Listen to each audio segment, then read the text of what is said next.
live.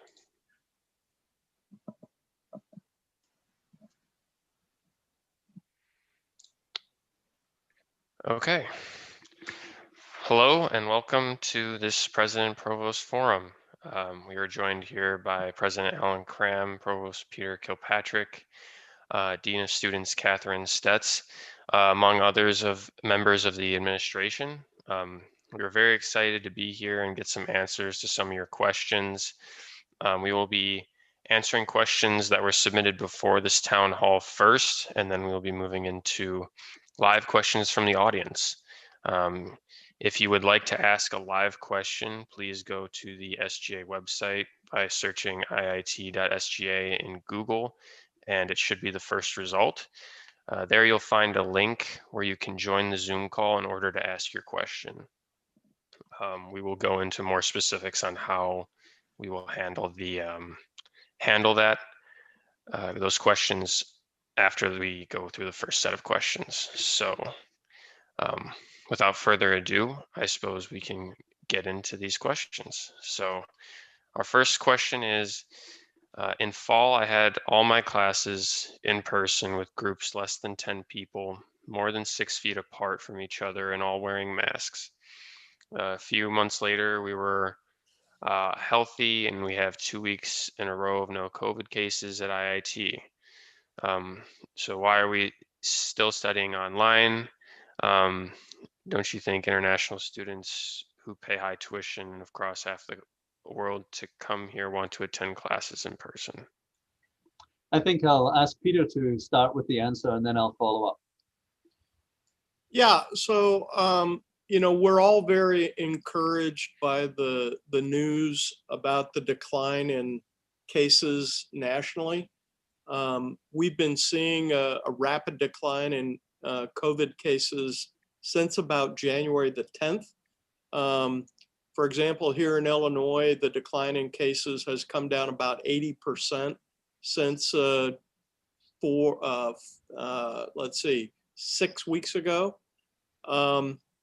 But we're still not out of the woods with respect to the pandemic. The number of cases in Chicago, for example, is about 250 new cases per day. New York is actually seeing a bit of a resurgence of cases. Their case rate has started to go up again. And so I think we have to be a little bit vigilant. And so even though I know that our students are anxious to get back to in-person classes, I know I'm anxious to get back to in-person. I'm certainly missing the opportunity to engage with other faculty and with the students. I think we have to be a little more patient. It is true that we've encouraged many faculty to teach at least part of their courses in person. So a not inconsequential number of our classes are partially in person and they're partially online. And we did that intentionally to try to give our students an opportunity to engage more interpersonally with their faculty. One of the things I would encourage the students to do who want more engagement with their peers and who want more engagement with their faculty is to reach out specifically to their faculty and ask for interpersonal contact, either maybe a one-on-one Zoom call rather than a 1-on-30 or a 1-on-40 Zoom call, or if the faculty member feels comfortable doing in-person office hours or small group recitations. We've actually encouraged many of our faculty to do that. As the pandemic does wind down, and it will wind down eventually, I think it may wind down as soon as early summer, we will push harder and harder for faculty to be fully in person in their classes. But given the uncertainty associated with the progress of this pandemic, we still think it's prudent to show caution at this point. So I have great empathy for the students. I am willing to accept personal messages from the students as to how they can deal with specific situations. Our Vice Provost for Academic Affairs, Joseph Orgel, is also willing to work with his team to try to troubleshoot specific issues in specific classes. And one of the ways we're doing that is with student led assistants who are helping the professor do personal outreach to students who are struggling with the learning environment. But I guess I would ask our students to please be patient with us as we try to put the pandemic to bed. I think another point for all of our students to recognize is that our faculty are in group 1C, and 1C is not a group that's being allowed to be vaccinated at this time. Only people in 1B and 1A are able to be vaccinated, and even then, only 30% of the people in 1B have been vaccinated so far.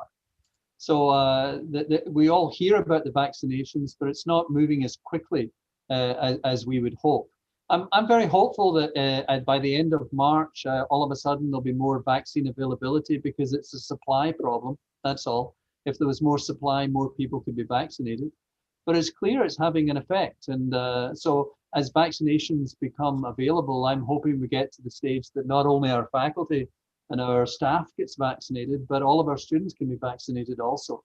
And I know at this time that we're trying to become somewhere that can be a vaccination center, but that may take a while. So please be thoughtful of our faculty, who are very concerned also. But I'd like to congratulate all of our students, faculty and staff for the fact that we have been able to have very low instances of COVID on our campus. And we've not really seen significant transmission when we've seen it. And that's because you've all done everything that we asked you to do. Wear masks, wash your hands, stay 6 feet apart, make sure that you're not with people too long. And we're a success story. And if you look at it, at one time, everyone's saying that the students coming to universities would bring COVID to the city. Actually, the COVID we've seen came from the city to us, not us taking it to the city. So I think we should all be proud of what we've done. And I know it's been almost a year. It's amazing to say, but it's almost a year now that we've been doing this, but we've made it through. So let's make it through to the end, as Peter said. Yeah, and I'll just piggyback one more time on Alan's comment. If you look at the size of our community, our total number of faculty, our total number of staff, and our total number of students, you would expect statistically that at least we would have had a few tragedies, due to COVID, and we haven't. In our entire community, I think we've had 1 or 2 serious cases of COVID where someone got really sick, but not even hospitalized. And this is a huge success story for our campus, and we should be really proud of that. We should celebrate the fact that we've been very, very careful, and we've had no hospitalizations of anyone in our community, and the incidence of COVID on our campus has been much, much lower than the city. And so congratulations to all of you. And if you could just please continue to be a little patient. I promise I will work with Joseph Orgel's team to try to get much more engagement with our students, personal engagement, in the coming weeks. Awesome, thank you. So moving on to our next question here, or before we move on, I apologize. For those of you who might just be joining us, if you would like to ask a question live, please go to the SGA website at iit.sga. Just search that in Google, and you can join the Zoom call there and ask your question live. So our next question here, the university has expressed great concern for the financial health of our students, but still increased tuition and fees this past year. Please help us understand this. Well, the fact is that we increased the tuition, and it was approved before the COVID situation started. And that was approved by the Board of Trustees. And in a really tough situation where we lost a lot of income, we still had to keep all of our full-time faculty and staff employed. and we decided that that's what we were going to do. So we've really tried our best to have every source of income we can to keep the university running as best we can in this really different time. And that's why we decided not to increase tuition going into the next year. We've had a significant loss of income because many people were not in housing. That's a significant income source for the university too. So we're very thoughtful. I mean, we've done everything we can. We've listened to students who have had special circumstances, or financial aid people have been very thoughtful about that. We've distributed CARES Act money to students who were eligible during the whole process. In fact, we're distributing more CARES Act money to many more students, mainly undergraduate students here at this time. And we're being as thoughtful as we can to everyone, and still run the university and still have our faculty and staff who have taken salary decreases in order to operate the university appropriately. Peter, you want to say anything about that? Yeah, Alan made several really good points there, and I'm not going to repeat those, but I'll add a few. The CARES Act money, actually now there are two pieces to it. So the first CARES Act, we distributed 1.8 million to our neediest students. And the second CARES Act, we just got the money and we're about to distribute. In fact, this will happen imminently in the next few days, another 1.1 to 1.2 million. And then we will invite students who are experiencing real hardship to apply for the remaining 0.7 million. So we will have distributed 3.6 million of CARES Act money very specifically to our students to help them, those who are in financial need. In addition to that, the university has raised, I think, a couple $100,000 in what's called Hawks for Hawks. And those dollars have been distributed to students in need. And then finally, I should point out that the university has made very significant investments to help us deal with COVID. So for example, we spent about $1 million on classroom technology equipment that we didn't have in order to be able to project online all of our classroom experiences. We've also will end up spending close to $1 million in testing. So the university has done a lot of COVID testing. And as you know, that COVID testing has been very successful. And then finally, we spent a fair amount of money on retrofitting our classrooms with, for example, the kind of high capture filters that catch virus particles. And we spent a lot of money on signage and other changes to our environment to accommodate the COVID situation. So, you know, I realize it's painful to have a tuition and fee increase. We've also waived a lot of the fees. You know, we've done that both last spring and then this academic year. So I understand students are experiencing hardship. You know, please understand that the university is also experiencing a fair amount of hardship. And as Alan said, our faculty have taken salary cuts. Everyone's taken a salary cut. Alan and I have taken a salary cut. So we've all experienced cuts to our compensation, and we're trying to manage the very, very best we can.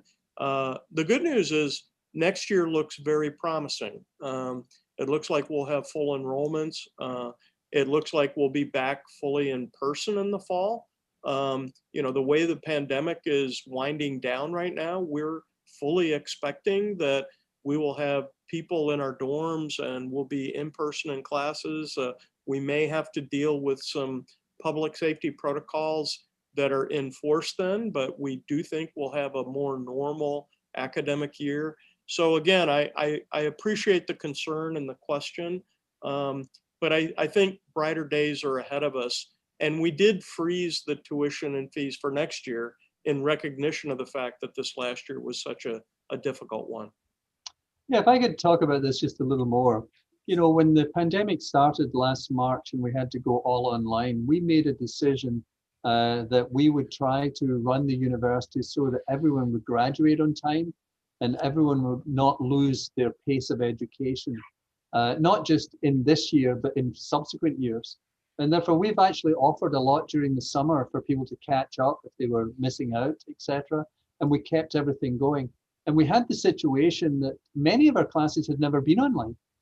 So we went fully online very quickly. So our faculty have really worked very, very hard in very difficult situations to make this transition based on Peter and I saying that no matter what we did, we were going to make sure that you would be able to graduate on time by making sure all of the classes were given.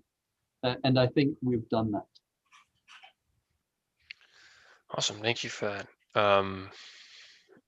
And for our next question here, why does the university deem it appropriate to allow guests to come visit campus, but not allow a reduced capacity, socially distanced graduation ceremony?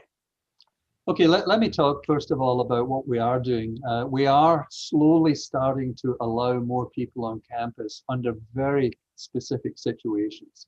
For example, Mark and Usha are on this call, and we decided that we will have spring sports, and there will actually be spring sports, but under a very defined situation. And maybe I'll ask Mark and Usha to talk about that in a second.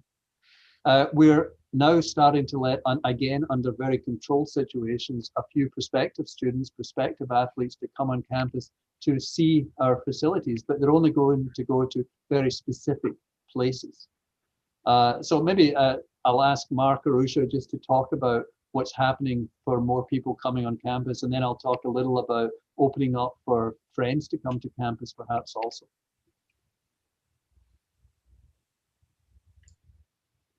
Yeah, thanks, Alan, and thanks, Alex. We've allowed now it's only going to be for students that are 2021 admits, following the strict city guidelines, and actually the guidelines that we've set are actually more stringent than that to get them to do a campus tour. And so like they're only on for 60 minutes. They've got to have testing and have that proof with them when they do arrive. It's only the student athlete and their immediate family that's able to do that. And admissions is also going to be doing similar things for prospective students that are also 2021 admits here as well, following similar guidelines. Yeah, and last year I was asked at the end of the year, what about people coming to visit in the halls of residence? We're still trying to work that out. It's a more complicated issue. Katie, maybe you could say something about what the thoughts are there for helping people who would like to have friends or family come to visit who are staying in our housing. Sure. So I know that the Campus Life team is working on a specific way to do this. We definitely as a university have started with our prospective students. And as we learn more about that, we'll be able to, get the protocol ready for entering into the residence halls. And that is where we want to get at some point. And I know that T and Abby have been working on those specific policies. So maybe one of them can have a couple more specifics that you want to add. Yeah. So to talk about I'll let Abby do that in a second, but maybe to go a little further about commencement. The fact is the city of Chicago makes all the rules about what you can have as a gathering. And at this time, there's no suggestion that the city of Chicago is going to allow us to have more than 50 people together in any space. So it's not possible for us to start, deciding to have a large gathering. And our commencement outside for the one that we usually have where we have speakers, etc., there's usually 8,000 to 10,000 people turn up for that. They would all have to be 6 feet apart. They'd all have to be wearing masks. I'm not sure we even have a space that would allow that under the current rules. At the current rules, we couldn't have more than 50 people. If these things change, we can look at maybe doing something smaller. But the idea of a major commencement is just not possible within the guidelines we're getting from the city and the state.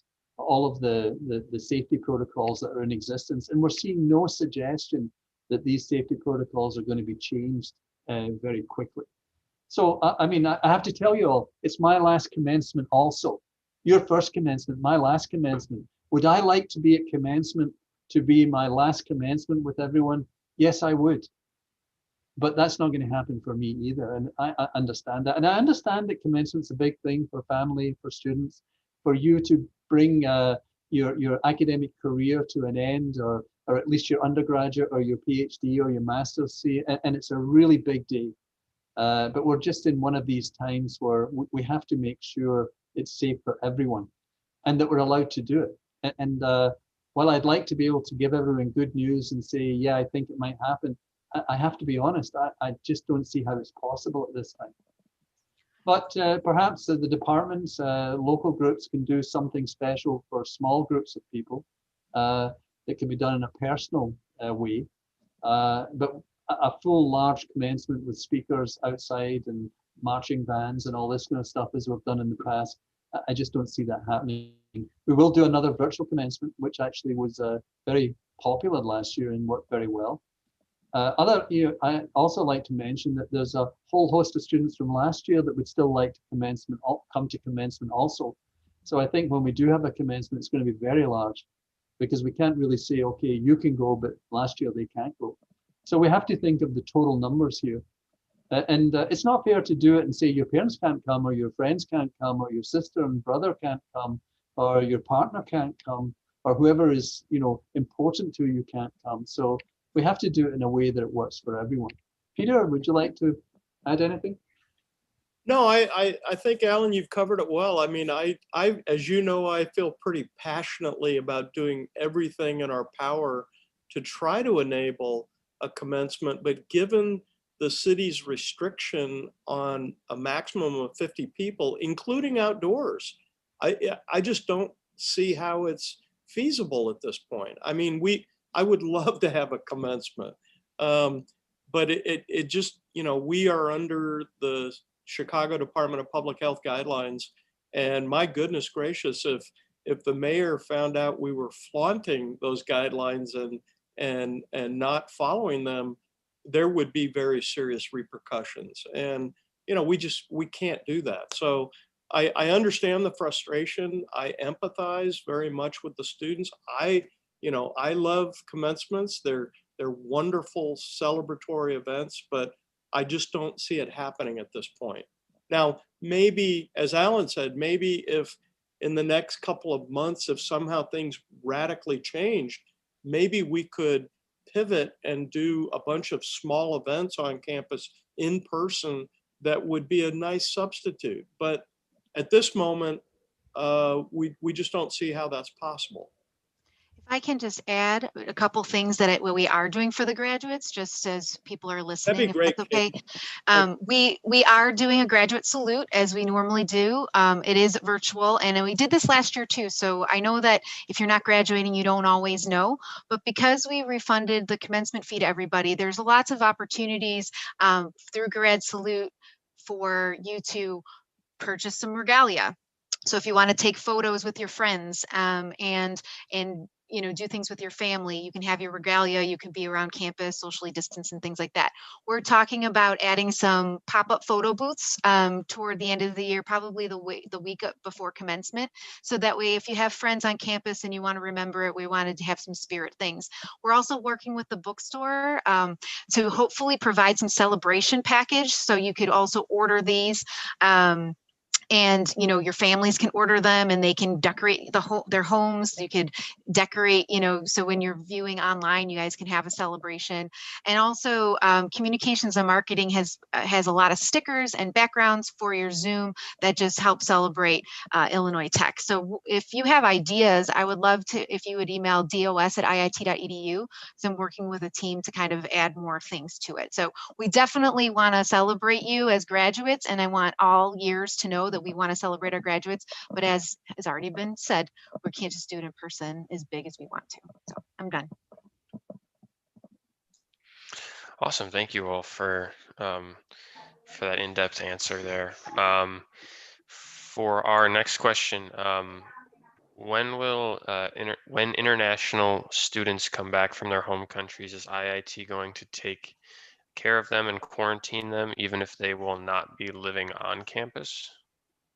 So again, this is something that's defined by the city of Chicago, not us.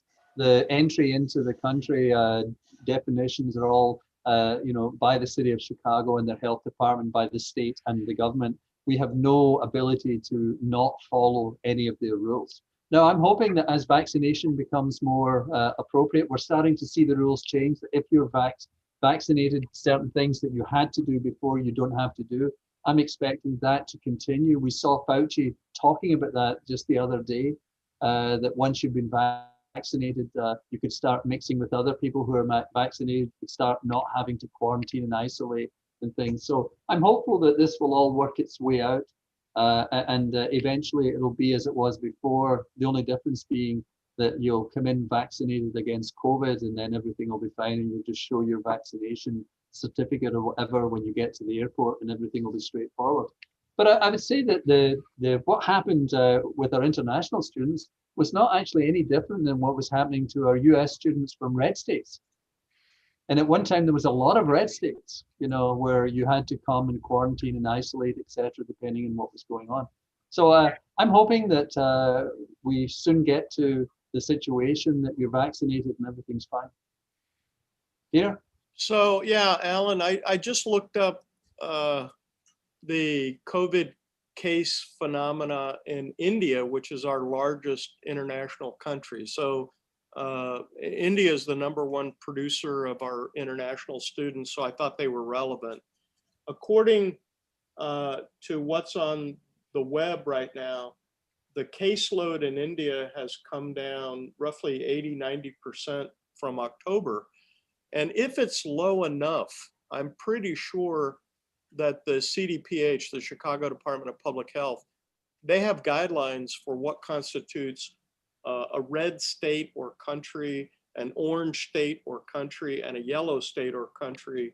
And I would think that India would probably qualify at minimum as an orange and maybe a yellow country, which means that you don't have to quarantine when you come back. You just have to show a negative COVID test within some time period. I think it's 3 days before you return. So if our international students have access to testing, I would think there's a way to circumvent the need to quarantine. But I'm guessing, and you need to verify this by going on the CDPH website and carefully evaluating if that in fact is the case. But again, you know, from what I'm seeing on the web, the caseload is coming down dramatically in India, just like it is a lot of other places. Now, I don't know what the vaccine profile is in India. And of course, this is going to be specific country to country.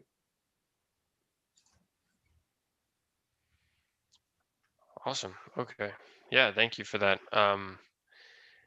And for our next question here, for students who can't go back home during the summer, would you provide a decreased price rate for on-campus housing since the tuition rate for next semester has been increased? Well, the tuition rate hasn't been increased for No, next. it's flat next year. Yeah. So I think anyone who can't go home can certainly talk to our housing people about an arrangement for the summer. We would welcome people on campus this summer. It's the most glorious time of year to be at Illinois Tech, is the summertime. The weather is very pleasant. The campus is very beautiful. And we have plentiful housing in the summertime. So I would welcome the opportunity to have those conversations with students that want to stick around during the summertime. It's also a great time to kind of catch up on your coursework. There are lots of courses available in the summer. So I think that's a great thing to do this summer. Oh, I think I suggested Katie, but I think it's Ty that's actually running the housing. Yeah, T, you want to? Yeah. Working with Abby as well. So I just want to mention a couple of things. So just reiterate what Peter and Alan stated. Certainly would welcome you in our res halls this summer. You know, as far as the guest policy, Abby and I and the Res Life team, we're working really carefully right now to determine what that may look like. We really, you know, want to do it carefully. And as many of you know, we've gotten feedback from SGA as well on what you would like to see. We've gotten feedback from the RAs, and it is certainly a top priority for us. But, you know, I think the most important thing is we want to do it carefully. It needs to be a phased approach. And just, you know, we're just starting the process right now, you know, as others have stated, of having others return to campus. So we really want to do this in a methodical, careful way before really rolling things out. But it is certainly top of mind for us. Thank you, T. Awesome, thank you. Okay, we just have a few more of the pre-submitted questions, and we'll get into the live questions. I think these ones will be relatively quick. So, what was the reasoning for the decision behind canceling fall and winter athletics? Oh, so that was straightforward. I met with, we're in the NAC, and which is the Northern Athletic Conference. I met with all the presidents, and we looked at what was going on early in the fall, and the growth rate of the virus was significant in that time.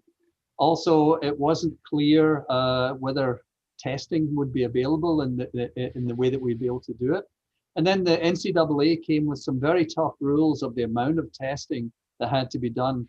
But even apart from that, talking to all of the presidents of the universities that were in the same conference of, it became clear, especially in the fall, that we were not comfortable having gatherings of people at these levels. At the same time, the city started coming in with, well, you can't have any more than this number of people in a room, you can't have any more than this number of 10 people outside, etc. It became impossible to have sports.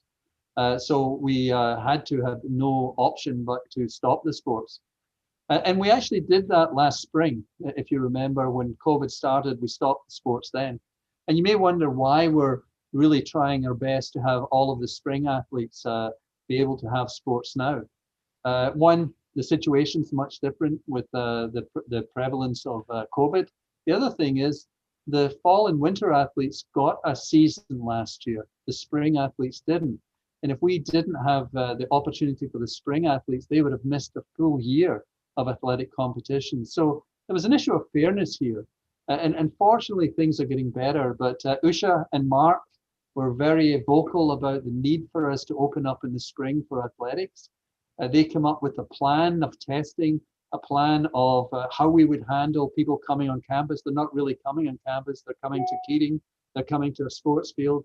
They're not bringing anyone with them. It's just the team, and they're leaving immediately. They're not showering. They're not, etc. The only interaction is with our other athletes, and they'll all be tested. So we came up with a protocol that really made sense to allow the spring athletes to compete, a protocol that couldn't have happened in the fall and the winter or last spring. So I mean, that's what the decision point was. I mean, obviously, we would love for all of our students to be in athletics. We know it's a major part of the experience of being at college for the students who want to play collegiate athletics. But like other universities, we had no option. We had to do the right thing for everyone and ensure that the campus community and our athletes were safe.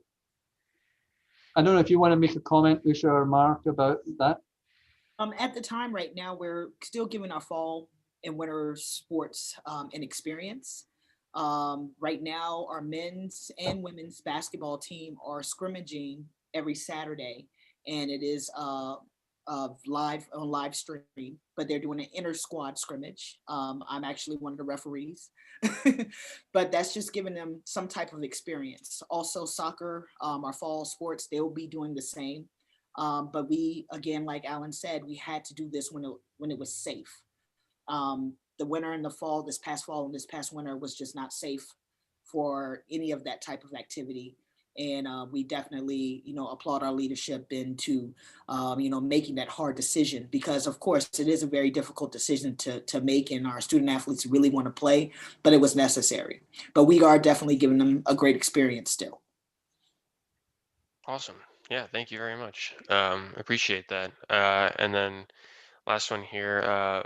When do you expect facilities operations to return to normal? Well, I think we'd have to define what normal is going to be first. I think that as soon as we're in the situation that we can see that the city is allowing us to open up, that the prevalence of COVID is very low, that vaccination is available to the majority of people, then everything will go back to normal. And as Peter said, we're anticipating that by the fall we'll be back in normal operations. Facilities will be back in normal operations. But you know, our facilities people are ready. It's not they're not ready. It's just we can't because of all of the restrictions we're under from the city and the state. Is Bruce on? Maybe Bruce can talk a little about this. I thought I saw him earlier. Yes, Alan, I am here. I would echo what Alan said. We are ready to open our operations fully. In fact, our facilities workforce is doing many of the same things now that they would be doing when our facilities are open for full operations. All the ventilation preventive maintenance is continuing. The cleaning is continuing. And all of the building services really won't be affected that much at all. The only thing stopping us from going back to full operations really are the government guidelines that prevent us from bringing a full density of people into the spaces. Awesome. Okay, thank you. Thank you both for that. So now we will be moving into the live questions, and I'll just explain kind of the process, how we're going to do that. So first, students who want to be recognized should like raise their hands, the Zoom feature, raise your hand, and it'll be kind of like on a first come, like first serve basis, basically just going down the list. One of the hosts will then unmute you when your turn comes, and then you can ask your question. Just a little, I guess, thing before we get started, just please make sure to ask your questions in a respectful manner. At first, we're going to have each student be allowed one question. And if there's time, then we can have people ask like follow-up questions or multiple questions. So yeah, Katan, if you want to go ahead. Hi. Can you all hear me? Yes. Yeah. Hello all. Hi, my name is Ketan, and I'm currently a master's in computer science student, a final semester student, and also I'm in an organization, Indian Student Association.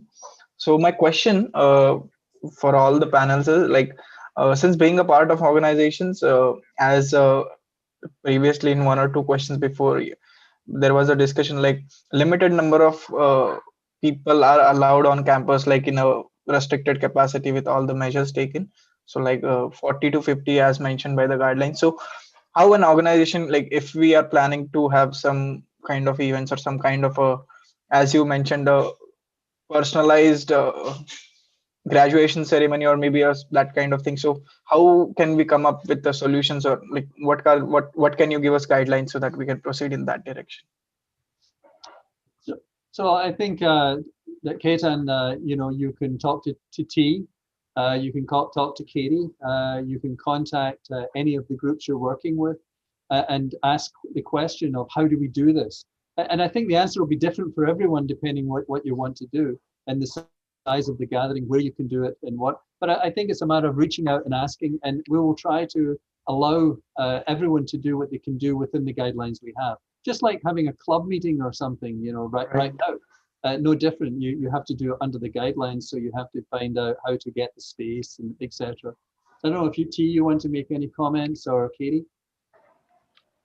Yeah, I mean, I think it's an excellent question. The Campus Life team is actually returning to campus on a very limited basis starting this Monday. So, you know, this is kind of part of the plan to really start evaluating and really looking at ways that we can start introducing, you know, more experiences for the students. But, you know, as Alan said, it's really very individualized, and we're more than happy to really work with you on this. So please let us know, let me know as well. So happy to connect. Sure. Yeah. Awesome. Yeah, thank you for that. I believe there are some other students in the call here. If anyone would like to ask a question, you can go ahead and raise your hand. I'm not seeing any hands raised right now, but if no one has any further questions? Does anyone have any questions? Like anyone who's in the call who's not oh, there we are. Fantastic. Okay, yeah, Melanie, go ahead.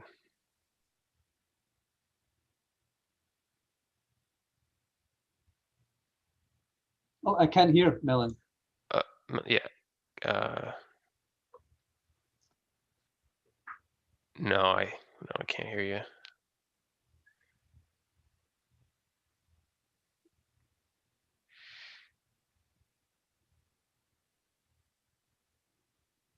Microphone's on because you are unmuted. Yeah. Melanie, you could call in on your phone possibly, or use the chat feature. All right. Well, yeah, Melanie, while you figure that out, we'll move on to another question here. Don't worry about it. But Spencer, go ahead. I apologize if this is something that was already covered here. I got to the call a little bit late. I was just trying to get some information on this. Registration for next year is, and for summer is coming up, obviously, in March and April. So I was just wondering, like, is there actually a definite yes or no decision on whether or not the university is going to be open for in-person courses this summer or in the fall?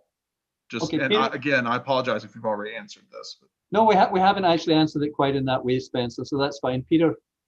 Yeah, Spencer, it's a great question. We are definitely planning on being completely in person in the fall, definitely. No doubt about that. And we want to make that very clear. In fact, we're going out with a campus-wide communication either later today or on Monday. But we will definitely be fully in person in the fall, no doubt about it. With regards to the summer, it's a little less certain, only because we can't completely anticipate what the city is going to do in terms of their guidelines. If the city, so if you look at Restore Illinois, which is the governor's plan for how you come back in phases, we're in phase 4, I guess. But we're not in phase 5. Phase 5 is completely reopened.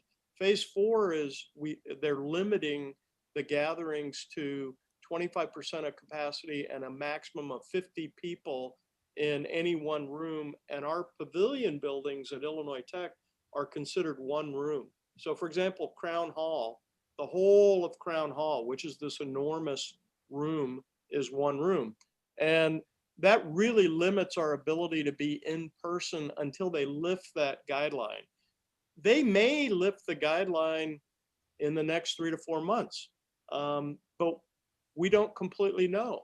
I do think as the vaccine gets rolled out and as we have additional natural immunity to people having had the virus, being less susceptible to get it again or spread it, I think we're seeing all the cases come down.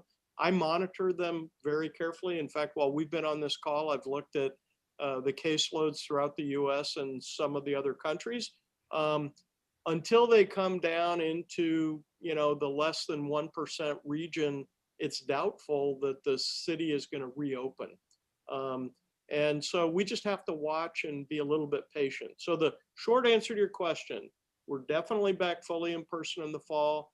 We may be back in the summer at some level. Thank you. Mm-hmm. Awesome, and thank you, Spencer, for the question. Ask your question. Oh yes, I was just about to read that. Melanie says, probably not a heavily important question, but I was curious if there are plans to give students the holders for their diplomas. Last year, at least for my department, we only got the parchment in the mail. I felt that the sleeves were special to hold the diploma in. Any plans for students this year? Just looking out for fellow students, given I heard from others they were disappointed about this. Alan, I actually know the answer to this question, or Abby, go ahead. Sure, and I just wanted to go over. So yes, last year when we went into graduation time, we had very little time or ability to make moves like that to get the special diploma holders that went along with them.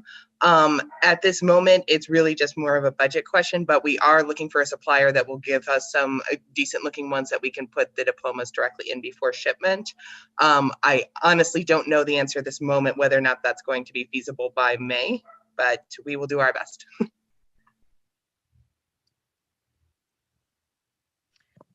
We are planning to have the bookstore have the diploma covers, and that students would be able to purchase them for $5 ish. Yes, that's correct. As well. So, that would be the backup if we cannot find a supplier that will send the diploma holders directly. Correct. Mhm. Awesome. Yeah, thank you. Okay, awesome. Yeah, and so we had another question. Is it possible to get the bog back open with the new changes to indoor dining rules in Chicago? Oh, interesting question. Yeah. I'm not really sure. Yeah, I'll take that question. It's a very timely question. We're actually, a few members of my team and I were actually going to be taking a look at the bog in about 1 hour, just to kind of see what it looks like, because as you know, it's been closed this semester. I don't have a definitive timeline for that yet. I think, at the latest, we'd like for it to be open by this summer on a limited basis. But we really have to take a close look at the city guidelines and so forth. As you know, it's a pretty small space as well in certain areas, so we really want to approach it carefully. But we are definitely making it a priority to see what we can do there, and it's timely because again we're touring the space later today. Yeah, and I can also. Sure.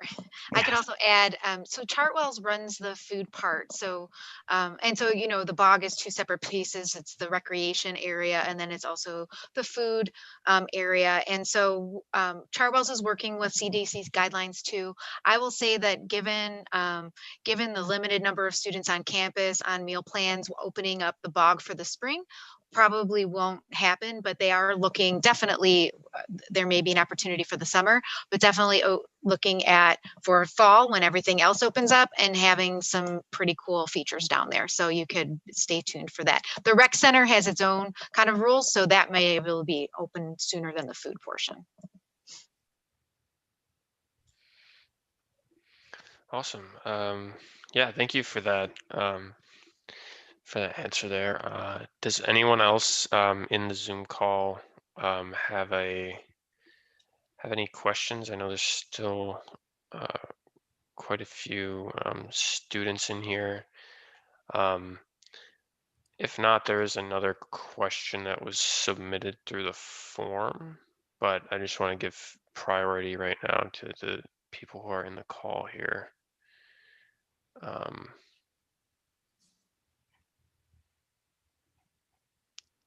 Oh, maybe there wasn't a question submitted through the form.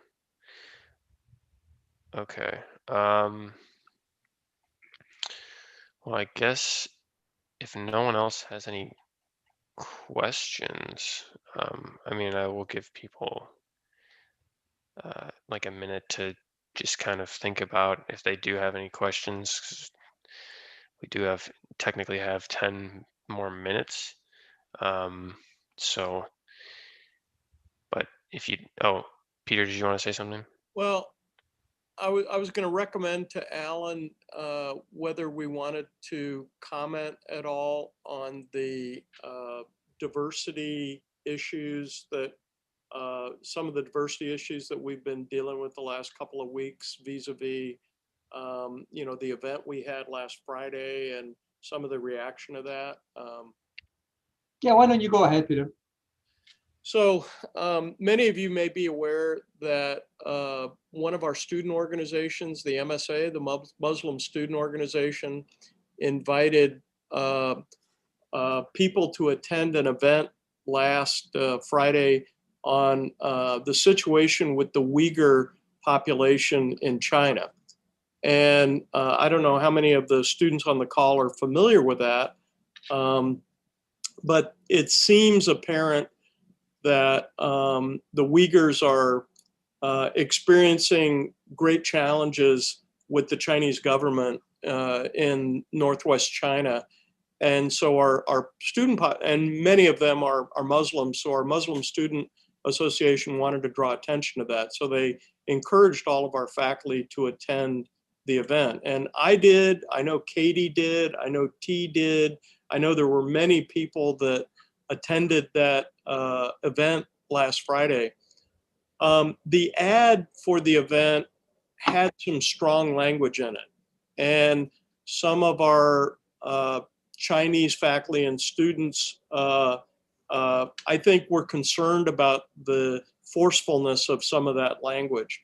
And so one of the things that Alan and I thought we should bring to the attention of SGA and our student population is, how do you deal with really difficult issues that need to be talked about, but they need to be talked about in a way where everyone is very civil and respectful and dignified, and yet maybe share some things that are very challenging, that are very difficult to hear.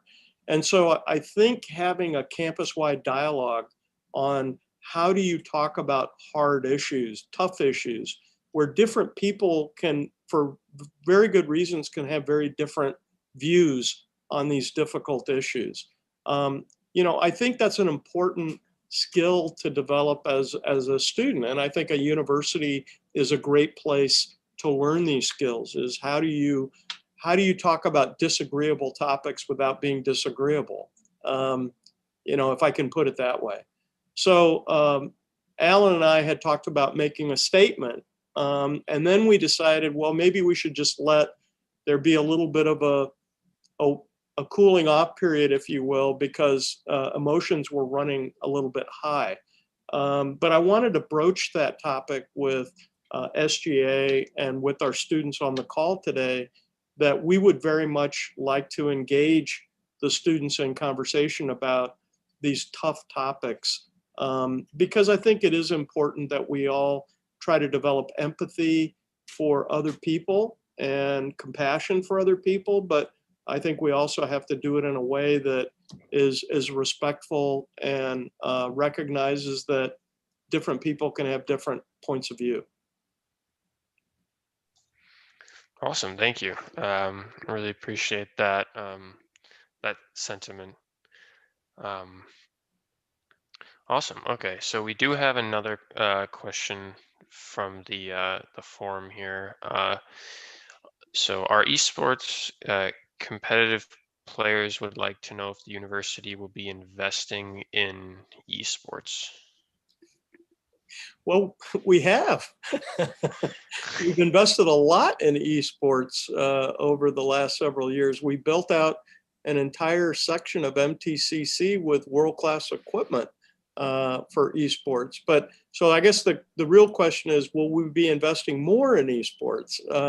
We have looked at private developers coming in and possibly building, you know, housing for esports, et cetera. We've talked about participating in events at here in town where esports are played, and maybe considering membership in some of the organizations that champion esports.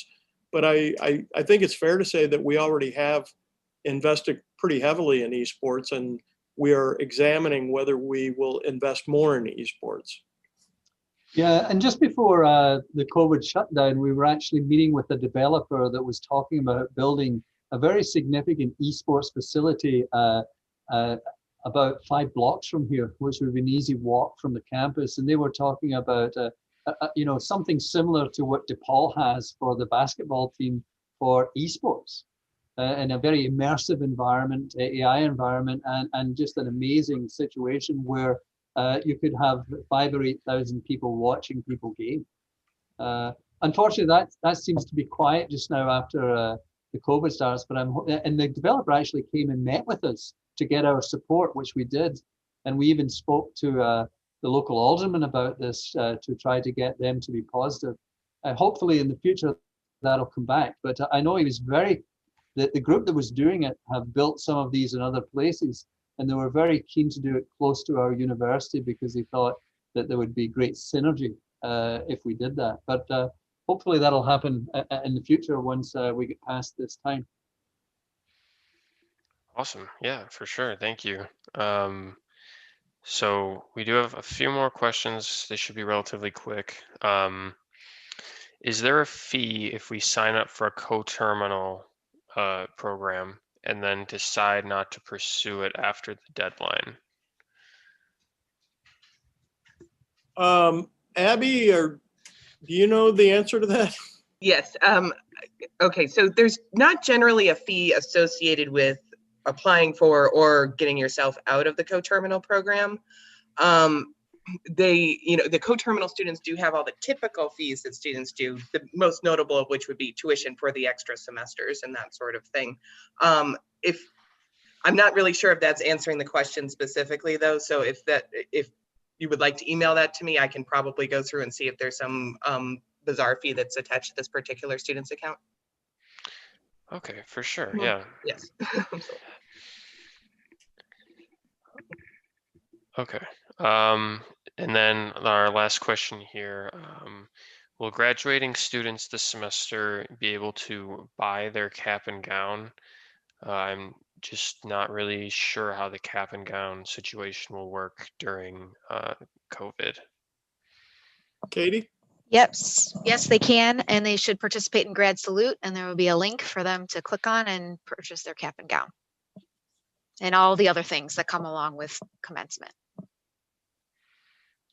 All right. And there should be a message. Grad Salute I think if you just Google Grad Salute, it'll pop up on our search for it on our website, but there will be messaging coming out very soon to give more specifics. So absolutely.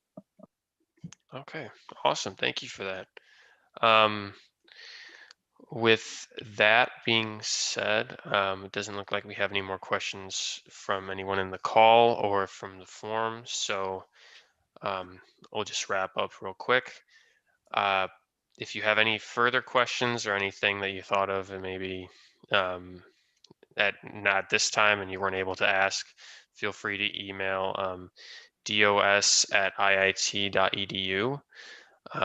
That's the Dean of Students email, and they'll get back to you with an answer to your question. So I really appreciate everyone for stopping by, for those of you who came, and for those of you who submitted questions. I know we all really appreciated that. So thank you very much. Thanks, everybody. If I could just say one thing before we end. This is my last President-Provost forum. I was also at the first one with John Anderson and me. So it's 13 years of doing this. And I think this is one of the most fun things that we do together is just have open questioning with this where anyone can ask anything. And we've gone through many different types of questions in these things, but I think this is something that's well worth to continue going forward. So everyone stay safe, enjoy the rest of your semester, enjoy your days off that we negotiated. And I hope you, really end your semester in a high point. Thank you. Thank you, Alan. Thanks, everybody. Absolutely. Thank you very much. Thank you, everybody. Have a good one. Bye.